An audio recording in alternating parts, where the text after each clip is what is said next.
My name is Georg Schmitz, and I'm the Vice President of this German-Canadian club.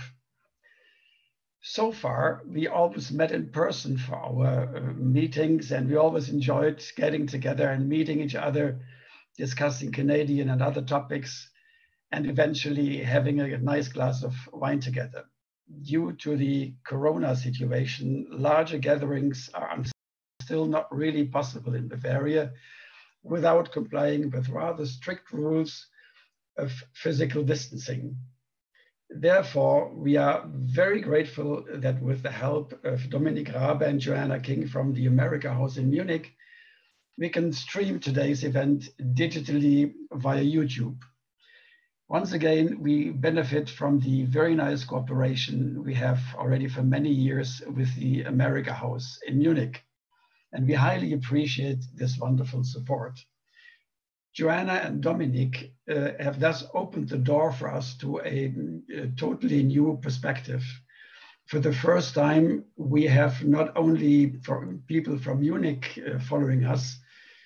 Tonight, we have people following us from all over Bavaria, from all over Germany, from Canada, and even from the United States. And if I'm not mistaken, we even have one participant following us from Norway. We are all excited to have you all on board and to have such a broad audience tonight. It is the objective of our association to bring people together, to make connections, and to discuss common topics from different angles. This digital formats allows us and helps us to do exactly this, bringing people together. Of course, in the future, we will also have personal meetings again, but I think this new digital meeting format will remain a very important additional option for us.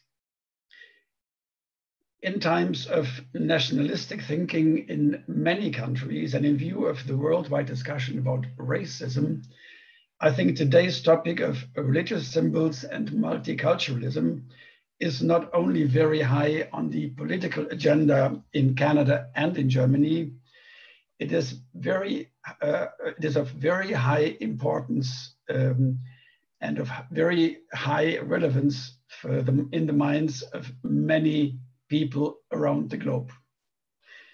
Please send us your questions that you already have with regard to this topic, or questions that may come to your mind during the presentation. You can do this directly online via YouTube, or you can also send us an email.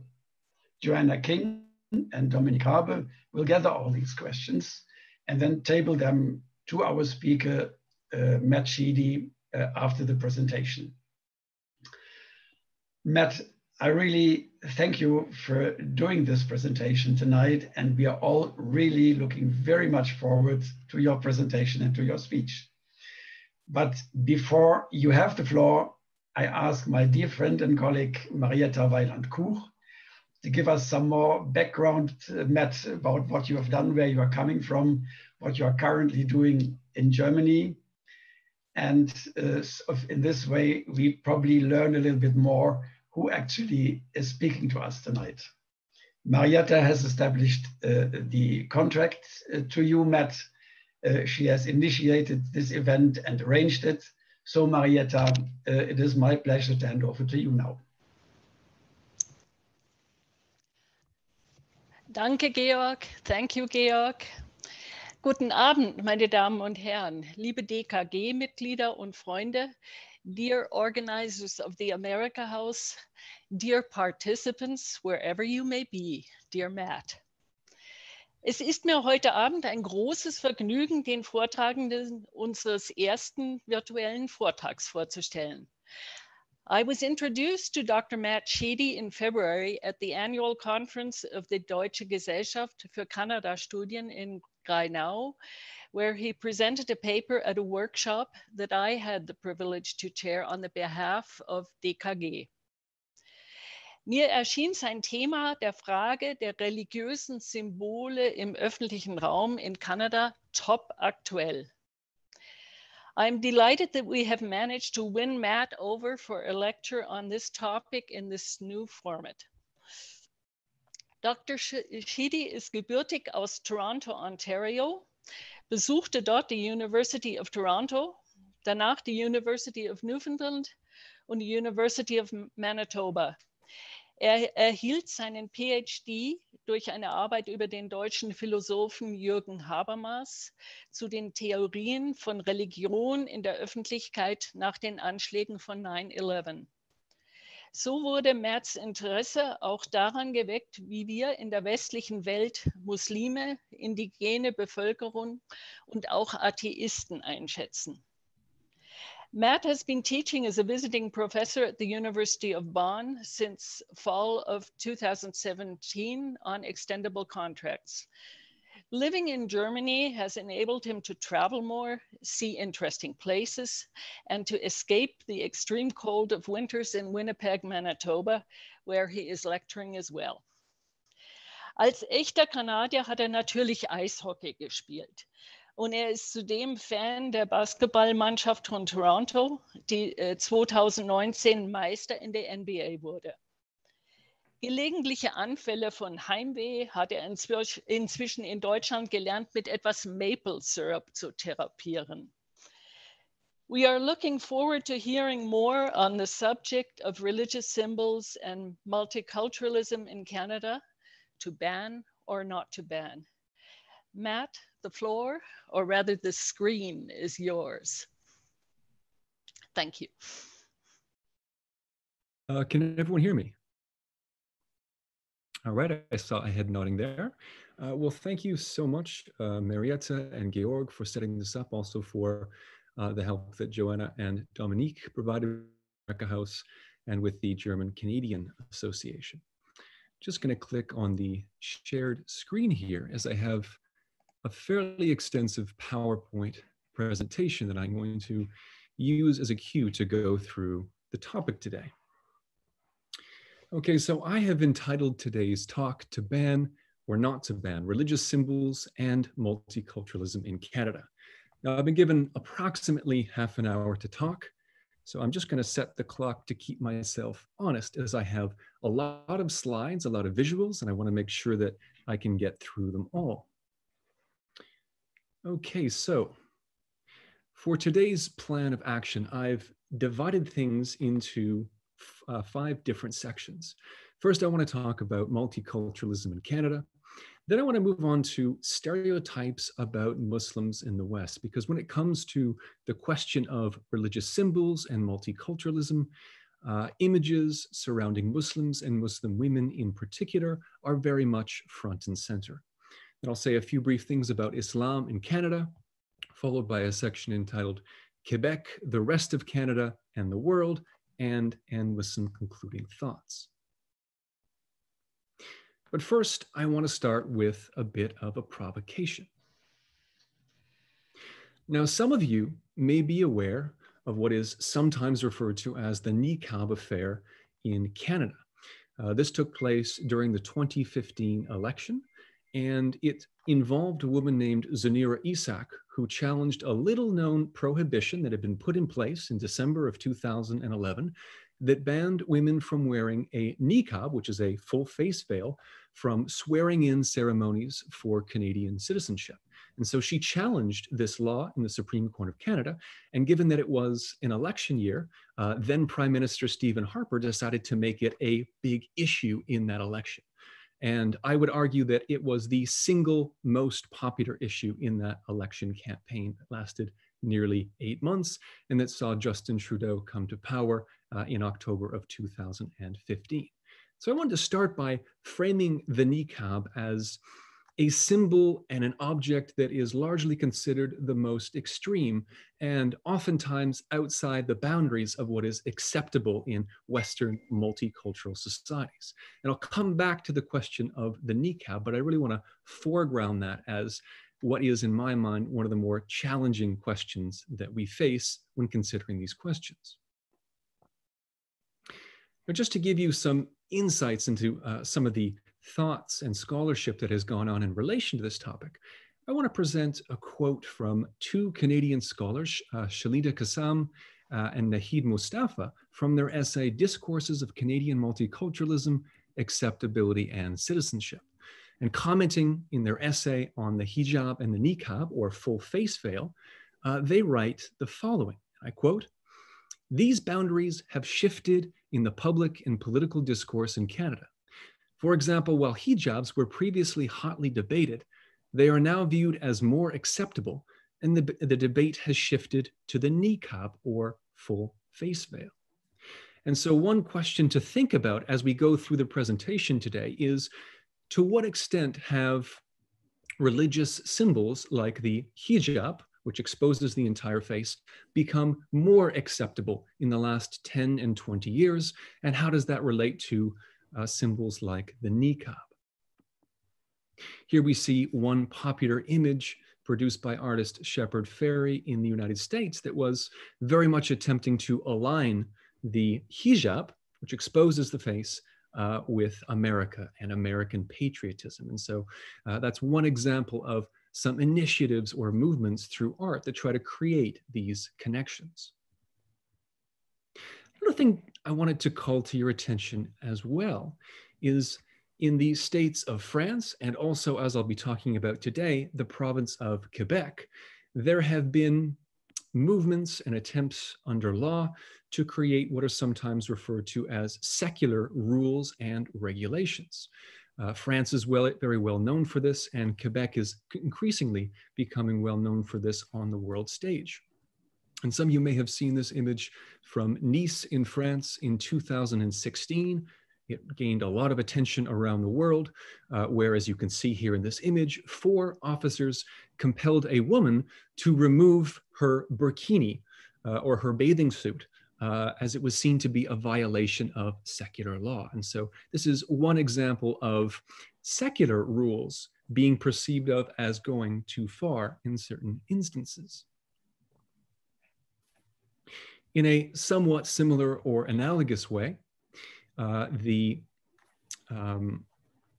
law passed, or bill passed, I should say, Bill 21 last spring in Quebec, significantly reduces the ability for people to wear, quote unquote, religious symbols to various places of work and various public buildings. So for example, doctors, teachers, and other medical professionals are not allowed to wear hijabs, large crosses, Sikh turbans, and so forth. And as you can see in this headline here from Canada's Globe and Mail, which reads, "People can call police if secular dress code not adhered to," Quebec Public Security Minister says. These kinds of headlines provoke different questions when talking about religious symbols, particularly around this idea of secular law and secular regulations, and what the boundaries are of what is acceptable and what is not in multicultural nation states like Canada.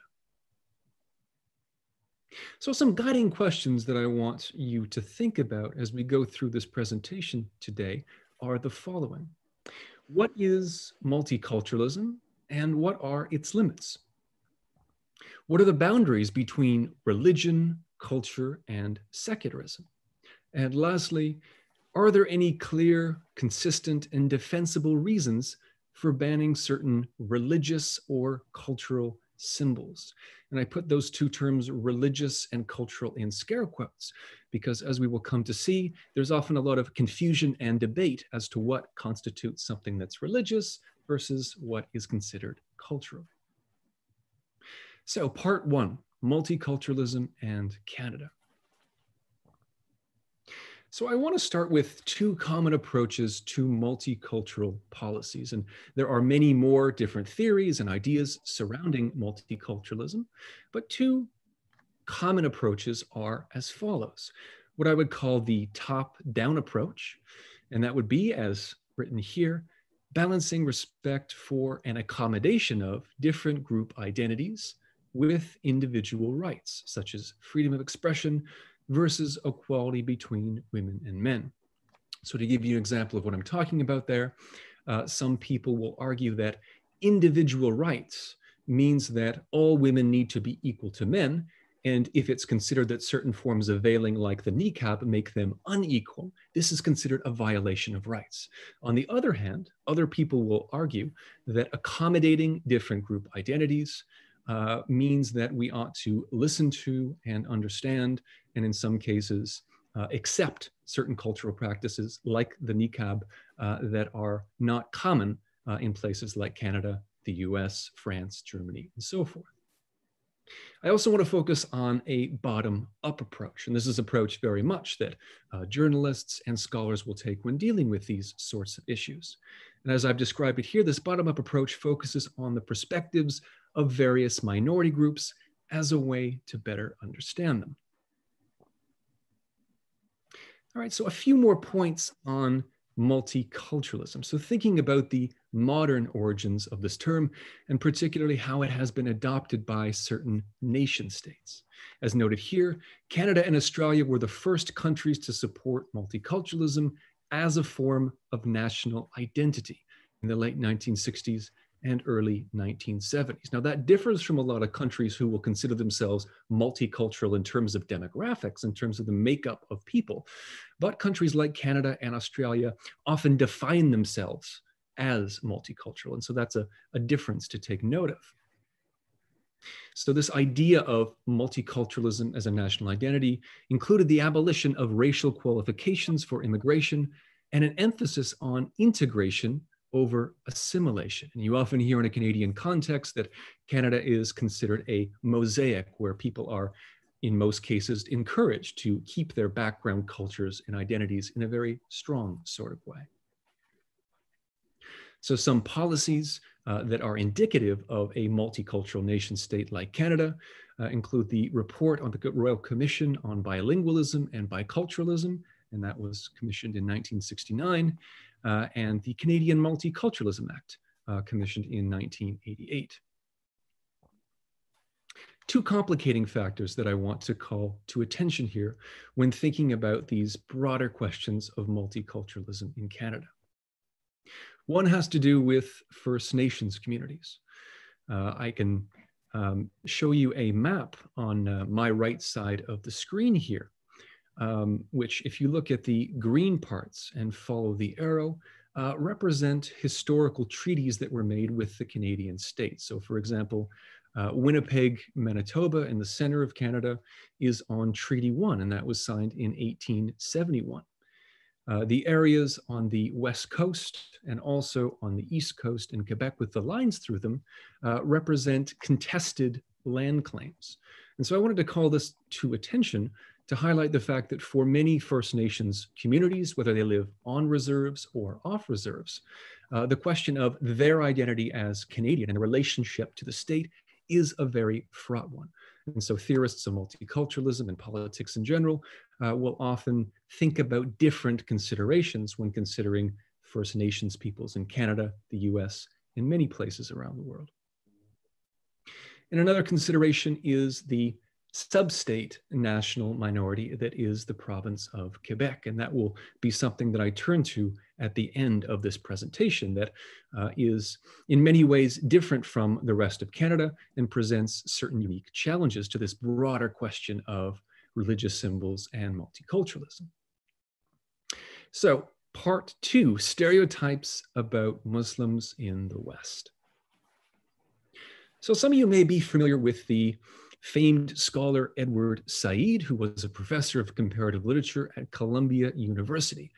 And I call him to attention and his very famous book, Orientalism, published in 1978, because it is something that scholars to this day continue to talk about when addressing issues of colonialism, multiculturalism, as well as stereotypes about various groups of people.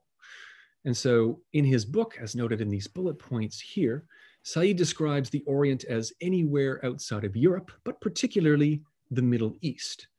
And he considered it very much a product of colonial encounters. And throughout his book, he's mainly interested in looking at works of art and literature in the 18th and 19th century in Europe about the so-called Orient and what kinds of ideas and images and stereotypes came out of that period and informed people's perceptions of who people from the Middle East, Arabs, Muslims, but also people from China, India, and so forth were all about. As noted here in this last bullet point, the idea of Orientalism reflects the European observer's view of others and tends to project a narrow and stereotypical identity onto them. Another book and documentary I want to call your attention to is Real Bad Arabs, How Hollywood Vilifies a People by Jack Shaheen. It was first written in 2001, and it details over 1,000 different films coming out of Hollywood that depict Arabs and or Muslims. And this was also made into a documentary in 2006 of the same name that you can easily find online.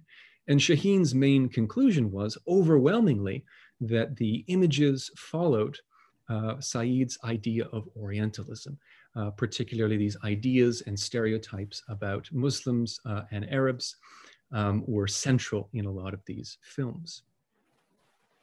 These films include, for example, The Sheik from 1921, starring Rudolph Valentino, or even children's films like Disney's Aladdin, which first came out in 1992. You can also see this in cartoons such as this one featuring Ali Baba, the mad dog of the desert. And you might take note here of the very sort of exaggerated and grotesque facial features, which are not unlike those images and depictions that were common of Jews throughout the last several centuries. True Lies is one of many examples of films that Jack Shaheen talks about. And this particular film features a Palestinian terrorist trying to attack America. Now, this film came out in 1994, prior to the September 11th attacks, but is very much part and parcel of some of the common images and ideas about Muslims and Arabs that Shaheen argues is central in Hollywood films.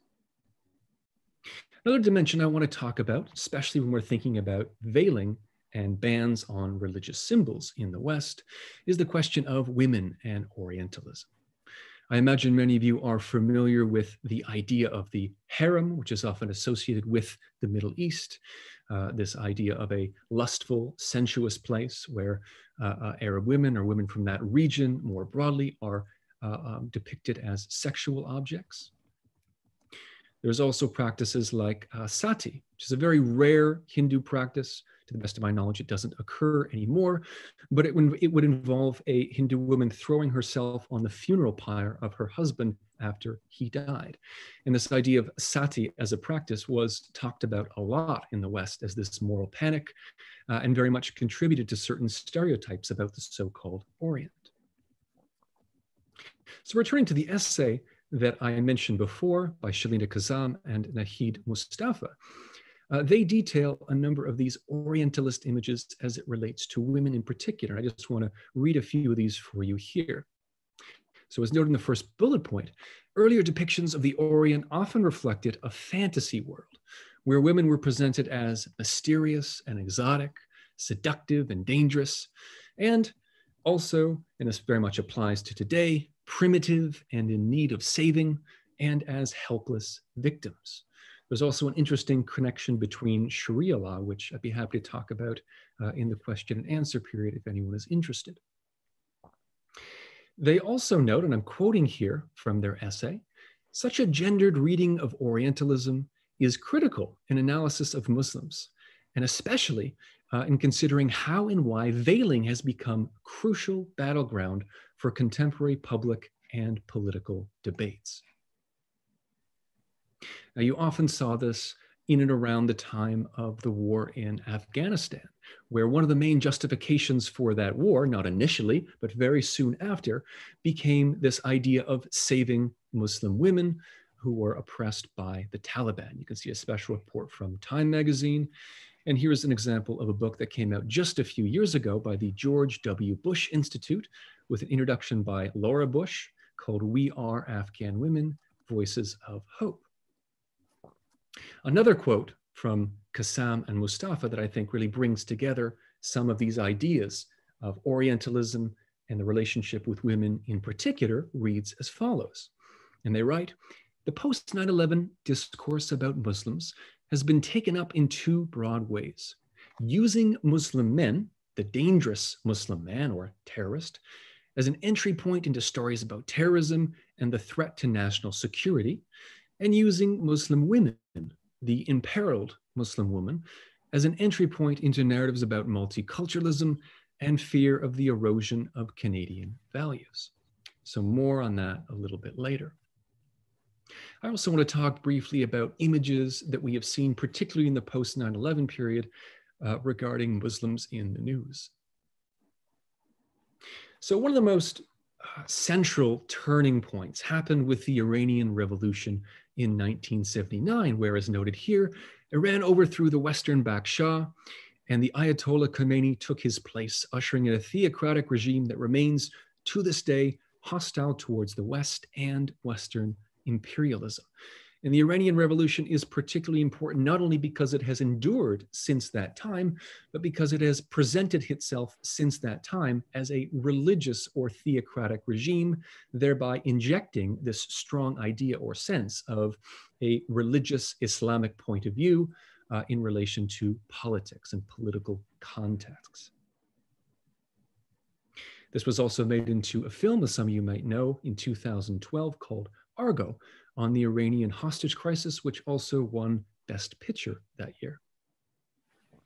Another thing I wanted to bring to your attention, and I imagine most of you have heard of the Rushdie affair, starting in 1989, where the Ayatollah Khomeini issued a fatwa against Salman Rushdie for his book, The Satanic Verses. And this ignited a long-standing debate about this question of intolerance and a lack of free speech in the quote-unquote Muslim world that continues to this day. Another important point to note is the idea of a clash of civilizations. Now, this term was coined by Bernard Lewis in 1990. It came from an essay in the American Atlantic magazine called The Roots of Muslim Rage. And here you can see a picture of Lewis with George W. Bush and Laura Bush in the White House. Now, this idea of the clash of civilizations really got a second life after the September 11th attacks. This idea that Islam and Muslims represented a distinct civilization that was not the same as the quote-unquote West, thereby setting up this conflict that was framed very much in terms of competing and sometimes incompatible values, religious values and otherwise. This is a quote here from a book called Islamophobia in America, The Anatomy of Intolerance. It reads as follows. Before 2001, survey data on American opinions regarding Islam revealed a fairly even split between positive and negative impressions of Islam, although the majority of Americans registered no opinion at all because of a lack of any knowledge. And I wanted to call this particular quotation to your attention to really highlight the importance of the September 11th attacks as creating a very strong focus on questions of Islam and the compatibility of Muslims with notions of Western modernity. And while I won't discuss it much here, I'd be happy to address the topic of Islamophobia in the question and answer period. But needless to say, this question of whether is America Islamophobic, and that of course applies to Canada too, is one that we often hear asked in contemporary debates. Another flashpoint event that got a lot of media attention around the globe was the Danish cartoons. This was a series of cartoons published by Fleming Rose, and they featured, among other things, a number of images of the Prophet Muhammad, and there were protests and riots all over the world as a consequence. One thing that has come out from that particular incident has been a number of Draw Mohammed Days, a provocation coming from non-Muslims, particularly in the United States, and often featuring very sort of grotesque Orientalist images like the one you see here of an Arab man with a bomb in his head. And there was, of course, the Charlie Hebdo attack, January 2015, which galvanized a lot of commentary and support from all over the world. A number of cartoon makers were killed by self-identified young Muslim men who were French citizens. And this very much raised the question once again about Islam and freedom of speech, and this idea of an incompatibility of certain values, this idea of a clash of civilizations being raised once again. And of course, as I imagine most of you are familiar, we have things like Trump's Muslim ban, starting in 2016, with several iterations that have come about in the meantime. Now, there is also, of course, instances of terrorism in Canada, which, in addition to these other events that have taken place around the world, of course, create a certain perception or image of Islam in Canada that is not that different from elsewhere. So one of those was the Toronto 18, where 18 young men were stopped in a plot to, among other things, light certain bombs. There was even a plot to behead the prime minister. And needless to say, this got a lot of media attention around the country. There was also the Via Rail terror plot from April 2013, where two men were convicted of attempting to plant a bomb on train tracks from Montreal to Toronto. Then there was the attack on Parliament, October 27th, 2014, where one soldier was killed and a young man named Michael Zaev-Bebo actually entered into Parliament in Ottawa while members of Parliament were there, including the Prime Minister, with a gun, and he was shot and killed at that time. And he claimed some connection or allegiance to ISIS. Now, I want to transition here from thinking about these ideas and images regarding Muslims and violence, this relationship with terror, this relationship with incompatible values, free speech, and so forth, towards a different viewpoint on Muslims and Islam in the West. And I call here to attention a book by Evelyn Al-Satani called Arabs and Muslims in the Media. And she wrote this book for her PhD at Stanford. And what she talks about in the start of the book is how when she began her project, she wanted to look at movies and TV shows that featured Muslims and Arabs in the post-9/11 period. And she said she expected to see a lot of stereotypical images. And what she found instead was something a little more complicated, something that she called simplified, complex representations. Now, she refers to this as follows: the representational mode that has become standard since 9/11, it's again in movies and TV shows, seeks to balance a negative representation with a positive one. So she talks about shows like 24, for example, or Sleeper Cell, which featured a Muslim FBI agent. And the idea basically was that if you had a terrorist in a show, you also had to show a good Muslim, but a particular type of good Muslim. So drawing on the work of Mahmoud Mamdani and his book, Good Muslim, Bad Muslim, Al-Satani defines this concept as follows. She says, this feature of post-9/11 representations is consistent with Mahmoud Mamdani's claim that the public debate since the terrorist attacks has involved a discourse about good and bad Muslims in which all Muslims are assumed to be bad until they perform and prove their allegiance to the US nation. And so one example of this comes from the very popular show Homeland, where Muslim characters on the show, I'm forgetting the name right now, but this character here in particular was an FBI agent, thus reinforcing the idea that in order to be a good Muslim, you have to really show your patriotism over and above what normal citizens are expected to do. And part of what this idea of presenting Muslims as either good or bad in a very narrow and stereotyped kind of way is that it feeds into debates, which I imagine many of you have come across, over whether or not Islam is a religion of peace. Here you can see a book with this title, Islam is a Religion of Peace. And what some scholars and commentators have often referred to this as is an opposite side of these stereotypical and negative portrayals of Muslims towards this idea that real or true Muslims are really harmonious and peaceful, compatible with democratic norms, and so on and so forth. And part of the problem with this representation is that it erases all kinds of complexity that any human population is invariably going to have in terms of their beliefs, values, customs, practices, where they exist on the political spectrum, and so on and so forth. And while I won't go through this particular map here in any detail, I wanted to pose a rhetorical question to everyone in order to get you to think about how much people in the West actually know about Muslims and Islam. I imagine most people have heard of the Sunni and Shia branches of Islam, but I wonder how many people have heard of major Sunni schools of law, such as Hanafi, Hanbali, Maliki, and Shafi, all of which are very influential schools of thought and theology that deeply inform in many different ways how devout Muslims understand and practice their tradition. And the fact that these, among many, many other categorizations, are not well known in the West, I think is reflective of some of these stereotypical portrayals, whether they're overly positive or overly negative. Similarly, we might think of Muslim thinkers, and I've noted a number here, such as Al-Farabi, Al-Ghazali, Averroes, Ibn Khaldun.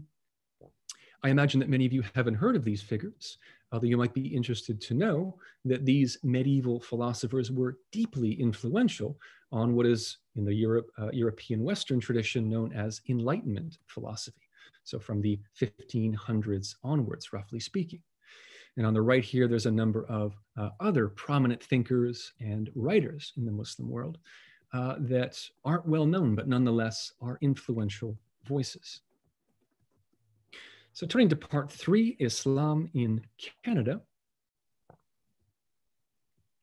Just some basic demographics here. According to a 2011 National Household Survey, and that was the last survey that was taken in Canada, there were 1,053,945 Muslims in the country, or about 3.2% of the population, making Islam the second largest religion in the country after Christianity. Now, Huma Hudfar, who is a professor emeritus at Concordia University in Montreal, writes that the first Muslims to come to Canada were traders from Syria and Lebanon in the late 19th and early 20th century. And the first mosque, the Al-Rashid Mosque, was built in Edmonton, Alberta in 1938. She also notes, and this gets a little closer to a point I really want to stress here, is that post-war migration, especially the 1970s, saw Muslims come from South Asia, the Arab world, and Africa due to political turmoil. Immigration in the 1970s included highly educated Muslim women, while she notes post-1980s immigration has included less educated Muslim women. And so thinking about the various reasons why Muslim women may choose to veil, choose to wear a hijab, a niqab, or another form of veiling, Hudfar touches on one of those possible reasons that's worth consideration. She writes here, and I quote, "Most of the women from the Somali, Ethiopian, and Sudanese Muslim communities are recent immigrants and refugees from the long years of civil war in their countries. They became aware that by adapting their dress, they would be seen as members of Muslim Ummah, an Arabic term for community, and other Muslims would help them."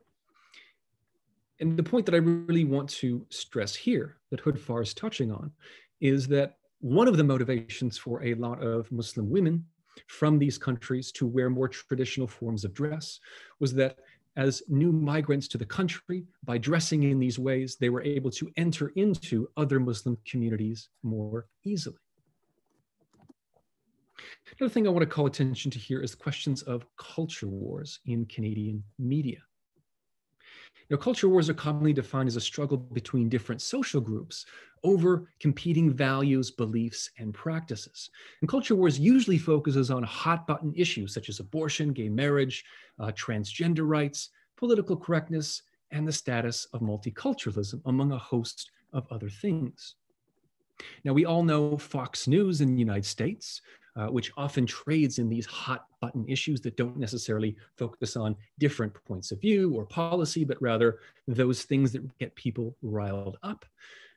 But some of you might be surprised to know that there has been this type of Fox News style media in Canada, including Sun TV News, which lasted from 2011 to 2015. And here's an image of one of their hosts dressing up in a niqab. There is also the rebel media. And here you can see a still image here of host Faith Goldie, who has since been ejected from that show for her white supremacist sympathies, doing a segment on Muslim math and drumming up this fear of different populations of Muslims taking over various European countries. I should also note, before turning to the question of Quebec, that in January of 2017, there was a mosque attack carried out by Alexandre Bissonnette that killed 6 Muslim men and injured 19 others, an unprecedented event in Canadian history that very much ties in with a lot of this culture wars rhetoric, this idea that conflicts involving Muslims and the West often get presented as an existential threat that some people take very seriously, and in some cases like this one, carry out extreme acts of violence that result in death. Just going to skip over a few slides here and return to Zanira Isak, the woman who petitioned to wear her niqab during swearing-in ceremonies for Canadian citizenship and successfully won that right after Justin Trudeau was elected in October of 2015. Now, this was an issue that went viral all over the world. And I want to call it to your attention precisely because then Prime Minister Stephen Harper framed this issue very much as a question of a culture war. He stated in the House of Commons the following. He said, "We don't allow people to cover their faces during citizenship ceremonies. And why would Canadians, contrary to our own values, embrace a practice at that time that is not transparent, that is not open, and frankly is rooted in a culture that is anti-women? Mr. Speaker, that is unacceptable to Canadians, unacceptable to Canadian women." Now, one thing to point out was that during that election campaign, Stephen Harper hired a campaign strategist, Lyndon Crosby, who was known to specialize in wedge issue politics, politics that would get people really riled up. And indeed, as I mentioned at the start of this presentation, the niqab issue was front and center for about 8 months during that election campaign. By contrast, Justin Trudeau sold himself with a very different version of multiculturalism. In response to Stephen Harper, he said the following. He said, "You can dislike the niqab. You can hold it up as a symbol of oppression. Those are your rights. But those who would use the state's power to restrict women's religious freedom and freedom of expression indulge the very same repressive impulse that they profess to condemn. We all know what is going on here. It is nothing less than an attempt to play on people's fears and foster prejudice directly towards the Muslim faith. This is not the spirit of Canadian liberty, my friends." So whereas Harper focused on this idea of Canadian values and how this particular cultural practice, he didn't define it as a religious one, but a cultural one, was contrary to Canadian values, Justin Trudeau leaned on the idea that Canadian values and Canadian multiculturalism involves freedom of religion and freedom of expression, which he included the niqab to be a part of. Now, turning now to the question of Quebec, Canada, and the rest of the world. And I see I'm about half an hour in, so I'm going to speed things up a bit now. Now, last spring, under the Coalition Avenir Québec, the government of François Legault, that government passed a ban on various religious symbols, as I mentioned at the start of the presentation. That's not everyone in the street, but from accessing public services, from teachers in the classroom, doctors, courts of law, and so on and so forth. And here you can see an Atlantic article from the US asking what's behind Quebec's ban on religious symbols. Similarly, the Washington Post on October 3 of 2019 asked the following: Canada's political leaders agree Quebec's religious symbols ban is discriminatory. They've also agreed not to do anything about it. Now, going back to that essay I've quoted a few times from now by KASSAM and MOUSTAFA, they write the following in relation to these larger issues. They write, the debates on minority rights in Quebec, like those in the rest of Canada, often lead to debates about multiculturalism, secularism, and Canadian or Quebec identity. However, it is noteworthy how often the Canadian discourse made reference, either explicitly or implicitly, to the idea of Quebec versus the rest of Canada. And so this framing of Quebec versus the rest of Canada has a certain history that is very much implicated in these debates over religious symbols. In other words, it's not just about religion or religious symbols, but always about other things as well. Now, one useful distinction to help us understand this comes from Professor Elizabeth Shackman-Hurd, and she makes a distinction between two forms of secularism, Judeo-Christian and laicism. Now, Judeo-Christian secularism is arguably the form of secularism that's common in the rest of Canada, but not Quebec. And she defines it as follows. It emphasizes freedom of conscience, human dignity, while maintaining ties to a Christian and Euro-Western inheritance as part of a sort of a shared cultural background. Laicism, by contrast, has an anti-clerical history and stresses national identity over religious identity. And this is very common in France and Quebec. So in order to understand some of these tensions as they relate to Quebec and the rest of Canada, it's very important to understand these competing understandings of national identity and secularism. Another thing I want to call attention to is the Quiet Revolution, which began in the 1960s. And the very, very short version of the Quiet Revolution was that prior to this time, the Catholic Church controlled much of Quebec society. They controlled schools, hospitals, and various other social services. And in a fairly short period of time, during the Quiet Revolution, the province of Quebec shed their identity, or at least the power of the Catholic Church to control these various institutions. And that gave birth to a very secular national identity, as well as an identity that is today referred to as a Quebecois identity.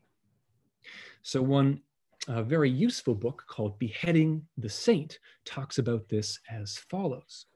National history, and this is in the 1960s, began to follow a new narrative arc during this time, shifting the framework of identification and affiliation from a pan-North American ethnic French-Canadian identity based on language and religion to one circumscribed by the territory of Quebec and a civic secular identity centered on language.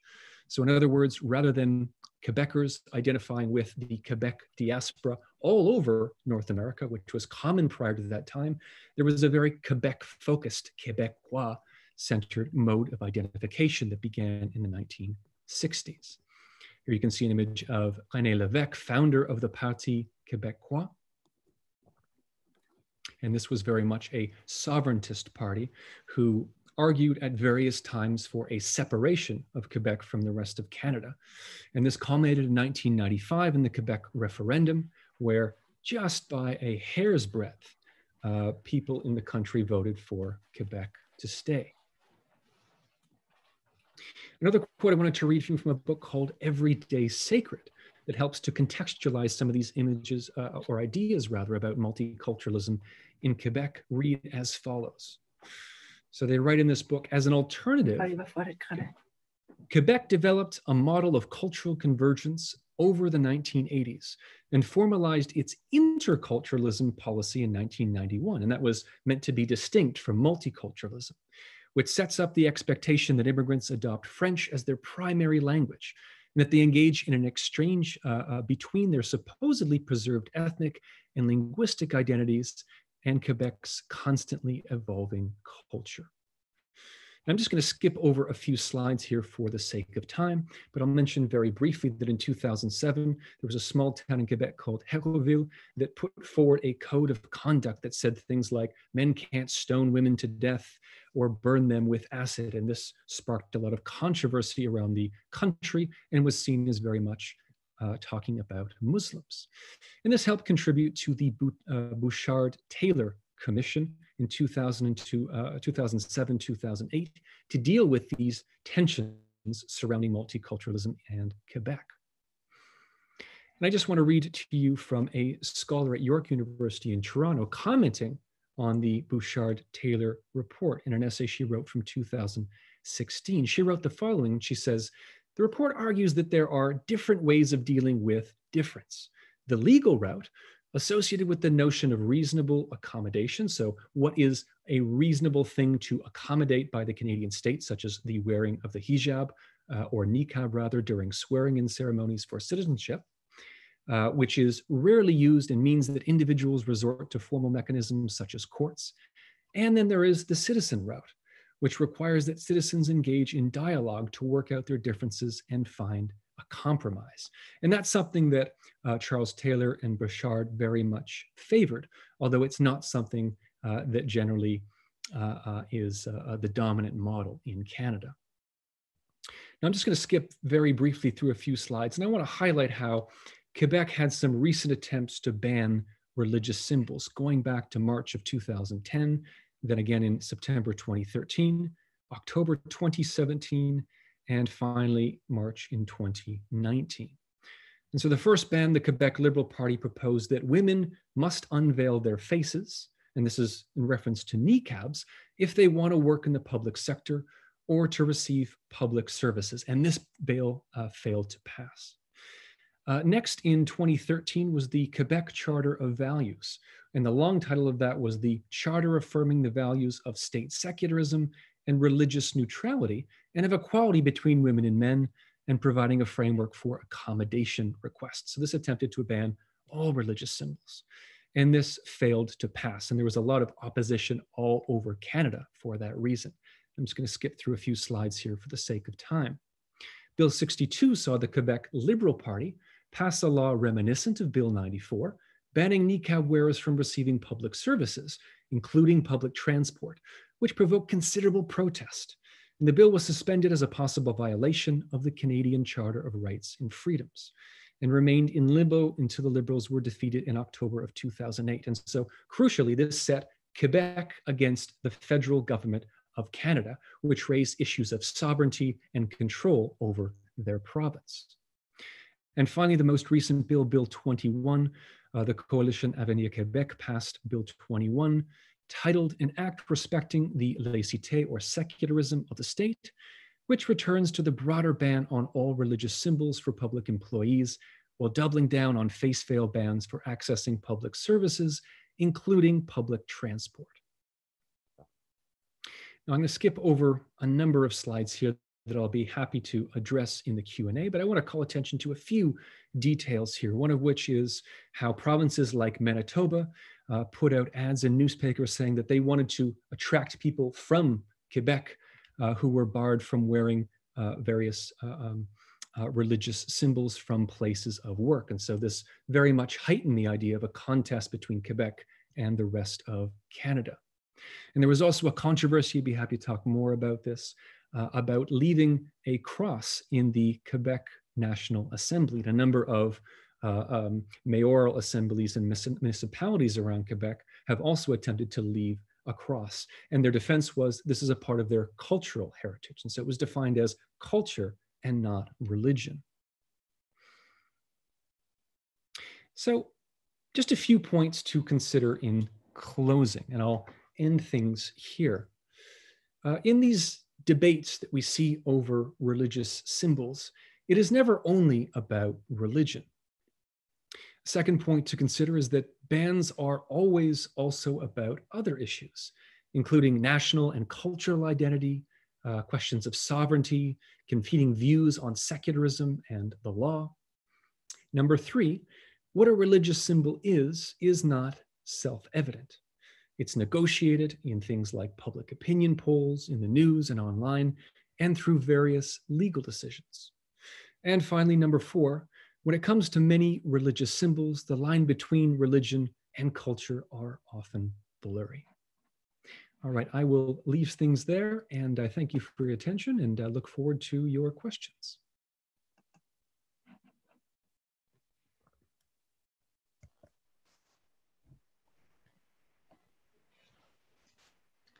Thank you so much, Matt Sheedy, for your revealing and insightful lecture. My colleague Jen and I will now ask Matt your questions, the questions we received by the audience, and Joanna goes first. Joanna, please. Thank you. Very much, Dr. Sheedy. The first question we have from the audience is, Canada likes to picture itself as a beacon of multiculturalism.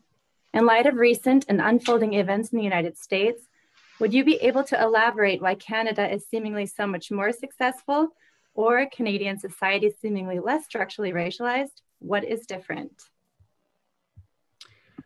Wow. Well, that is a big question. One thing I will say in response, and this might actually allow me to share a few slides I didn't include at the very end, if you can see these here, is that there has been increasing attention in Canada to Indigenous issues, as I'm sure many in the audience are aware. There was a huge protest movement called I Don't Know More that was started in 2012 and continued well into 2013 that was unprecedented in Canadian history. In 2015, there was the Truth and Reconciliation report, which had started in 2008, and there were 94 calls to action. And these and other events very much revealed a lot of history dealing with systemic racism, particularly in relation to Indigenous people in a Canadian context, that had not been widely publicized, not been widely discussed on TV, in movies, in classrooms, and so forth before that time. And we are seeing a significant change in light of that in this country. And there's one example on the left, a Canadian Broadcasting Corporation radio program called Unreserved with Rosanna Deerchild is but one of many examples of that being dealt with in a Canadian context. And the last point I'll make here is that there is also a growing awareness of anti-Black racism in Canada. Books like Black Like Who, Writing Black Canada by Ronaldo Walcott, which came out, I believe, around 1997, if I'm not mistaken, deals with some of these complicated histories. And Robin Maynard's book, Policing Black Lives, State Violence in Canada from Slavery to the Present, is one of numerous and growing examples of these kinds of conversations taking place in a Canadian context. And so while Canada certainly doesn't have the same kind of history in regards to racism that the United States does, it certainly has its own issues that it is continuing to deal with. And I think the last point I would perhaps make in that regard is that like much of the world, Canada pays a lot of attention to what happens in the United States. And when events like we're currently seeing now in relation to Black Lives Matter are occurring in the US, this will often spark similar issues being raised in a Canadian context. So for example, while you see statues being pulled down in the United States and calls to remove or pull down certain statues, change certain names of schools and so forth, those same discussions are happening in Canada right now. And so, yeah, I guess I would answer that very complicated question by saying that Canada does have its own issues that it's also grappling with in the present. Thank you, Matt. Another question that we received is, it seems that most support the idea of freedom of religion, or rather that no government can force its citizens to follow a certain religion. But how can a secular government define its culture without avoiding any connection to the values formed by its religious history? Could you read that again? Yeah, it seems that most support the idea of freedom of religion, or rather that no government can force its citizens to follow a certain religion. But how can a secular government define its culture without avoiding any connection to the values formed by its religious history? Well, if I understand that question correctly, how can a secular culture avoid these kinds of problems in connection to its own religious history? I mean, I would say that it can't. I would say that when we pay attention to a lot of the debates that are going on in Canada, Quebec, France, Germany, the United States involving multiculturalism, we certainly are at a point where these questions are increasingly tense and increasingly front and center in people's minds. One of the main reasons that people often attribute to this is the rise of social media in the sort of 2010s, and how that often gave voice to people who didn't previously have a lot of access to traditional mediums, traditional channels to communicate, like newspapers, TV and radio programs and so forth. And so this has raised all kinds of debates and questions about the history and culture of nation states like Canada in terms of what we have presented, what we have represented, and what we have failed to talk about in television shows, in movies, in books, and in the classroom, among other spaces. And so I would say that, again, I apologize if I'm not getting this question exactly correctly, but I would say that grappling with these questions of different identities, different histories, different experiences of a variety of communities, cultures, and religious groups is a pretty common and natural part of any multicultural society. And we're in a period right now where, as I mentioned, that is particularly fraught and tense. And I imagine that this process will work itself out positively or negatively as the case may be. So hopefully that addressed some of the ideas that you had in mind there. Thank you very much.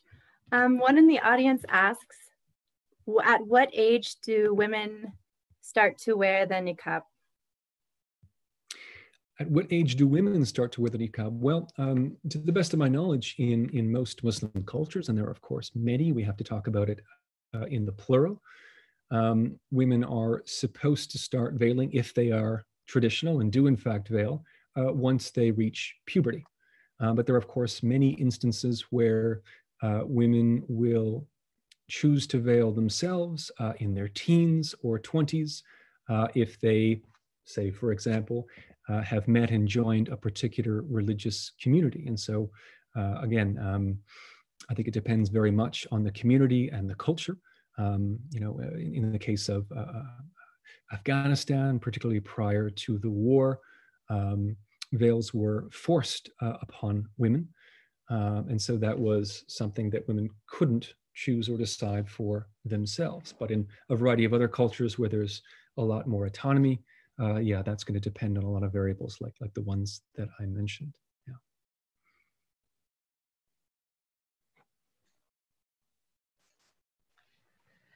Yeah, it does seem that people are very reluctant with asking questions. I think maybe it's a very yeah, a very delicate topic, and that people seem to be very reluctant. I mean, we can wait for another couple of seconds or so if any further questions pop up, but if not so, then let me at this point, Matt, thank you again for taking your time and enlightening us on this highly controversial topic, as we just noticed with the reluctance in the audience to ask questions, and but nevertheless your competent answers. My thank also goes to my colleague Joanna King and Marietta Weiland-Kuch and Georg Schmitz from the German-Canadian Association. Thanks for making this event possible. We would very much look forward to if you joined us again soon. Check out our website, amerikahaus.de. Feel free to sign up for our newsletter and follow us on social media for more information on our upcoming events. Coming up this Thursday at 8 p.m., we feel honored to have David Frum join us. David Frum is a US-Canadian journalist and writer for The Atlantic and a recognized intellectual leader of the American conservative movement. And he'll be presenting his latest book publication, topic, A Post-Trump America, ? How to Renew American World Leadership After Trump. That's it for tonight. Have a great evening, stay healthy, and talk to you soon.